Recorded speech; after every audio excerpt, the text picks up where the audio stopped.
비가 오나 눈이 오나 그 어떤 역경이 와도 억척스럽게 살아가는 것이 있었으니 그 이름은 잡초. 무관심 속에서도 꿋꿋이 자라나는 잡초를 사람들은 어떻게 생각하고 있을까요? 제거해야 되는 거, 곡식에서는. 잡초는 쓸데없는 풀? 그런데 모두가 필요 없는 존재라고 여겨 제거하기 바쁜 이 잡초가 만약 우리의 건강을 지킬 수 있는 보약이 된다면 믿으시겠습니까? 그래서 야심차게 준비한 코너. 우리 주변에서 쉽게 구할 수 있는 영양 만점 자연산 식재료 잡초의 무한 대변신. 굳세어라 잡초야, 내가 너의 능력을 세상에 알릴지어니.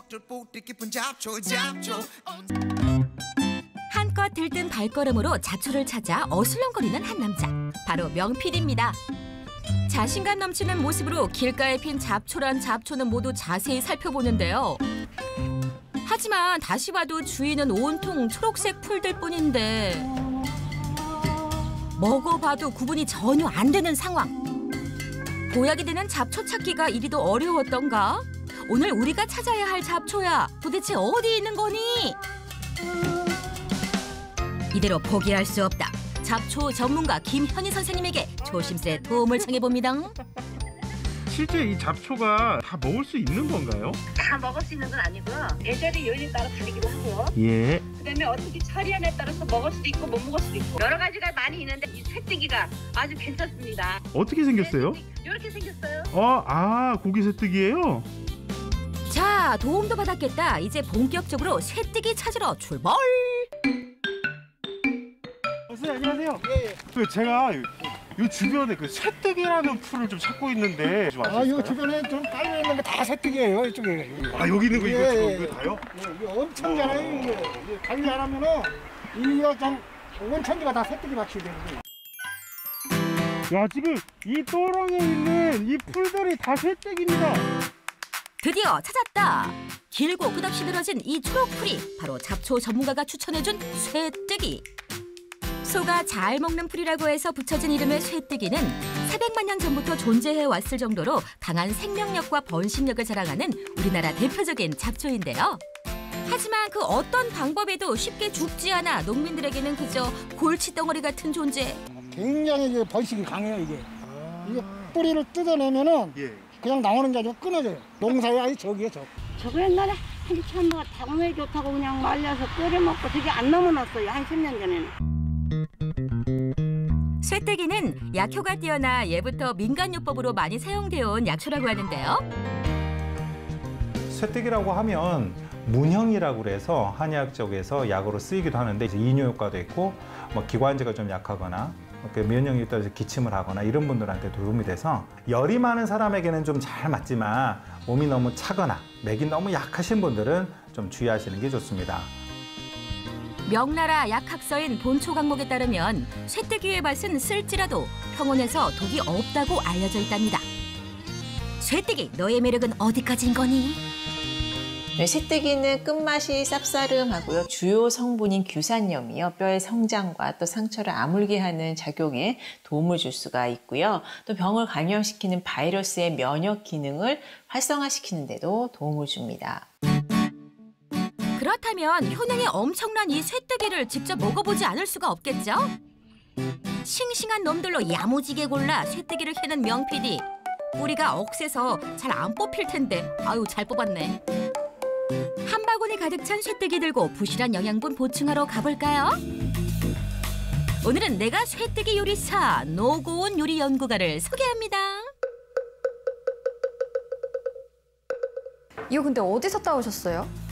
거기 논두렁 옆에서 저희가 이렇게 따온 거거든요.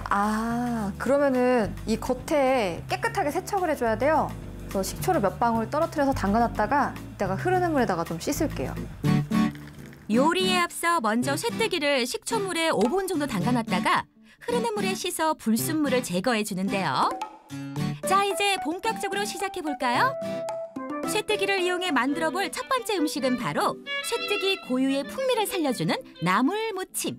이게 아무래도 잡초고 야생에서 자라다 보니까 이 대가 너무 억세요. 부드러운 잎부분만 좀 뜯어서 요리에 사용하시는 게 좋을 것 같아요. 그렇게 뜯어낸 보드라운 잎부분을 먼저 끓는 소금물에 넣는데요. 그대로 5분 이상 진득하게 데쳐줍니다. 시간이 되면 정성스럽게 데친 쇠뜨기를 건져 올리고 각종 양념장을 입맛에 맞게 넣어 맛깔나게 묻혀주기만 하면 되는데요. 코를 감싸는 이 정겨운 냄새. 그렇게 싱그러운 풀내음이 가득한 쇠뜨기 나물 무침 완성이요. 완성된 나물을 야무지게 집어 그대로 입속으로 넣는 명PD. 아우, 나도 한 입만 주면 안 될까요? 과연 쇠뜨기의 맛은? 약간 다른 나물보다 식감이 조금 더 있고요. 끝맛에서 약간 쓴맛이 올라와요. 씹을 때는 잘 모르는데 목구멍 넘길 때 약간 쌉싸름한 향이 싹 와요. 이게 쑥 하고. 지금 만들어 보니까 이 기존의 나물들보다 좀 더 삶는 시간을 길게 해주시고 그다음에 이제 간도 조금 더 세게 해주면은 더 좋을 것 같아요. 자, 쇠뜨기의 쌉싸름한 맛이 걱정이라면 기대해도 좋을 두 번째 요리. 아이들도 또 먹을 수 있게 밥솥으로 만들 수 있는 밥솥 카스테라로 한번 만들어 보도록 할 거고요. 밥솥을 이용한 초간단 카스텔라. 먼저 쇠뜨기의 수분이 날아갈 때까지 볶아준 다음 믹서로 잘게 갈아줍니다. 그리고 핫케이크 가루와 우유, 달걀을 넣고 함께 쉐이키 섞어주세요. 저 초록빛깔을 보아라. 참으로 영롱하도다. 그 다음 밥솥에 카스텔라의 풍미를 한껏 업시켜줄 버터를 듬뿍 발라주고 반죽을 조심스레 부어줍니다. 찜 모드로 해서 35분에서 40분 정도 찔 거예요.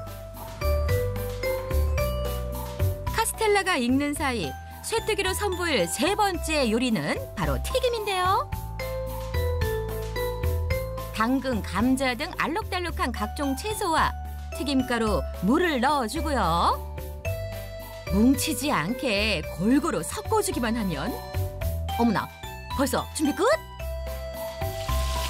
뜨거운 기름에 데지 않게 주의하면서 넣어주면 이 소리 잠시 듣고 가실까요? 그렇게 노릇노릇한 쇠뜨기 튀김도 완성! 그 사이 포근포근한 밥솥 카스텔라도 완성되었는데요.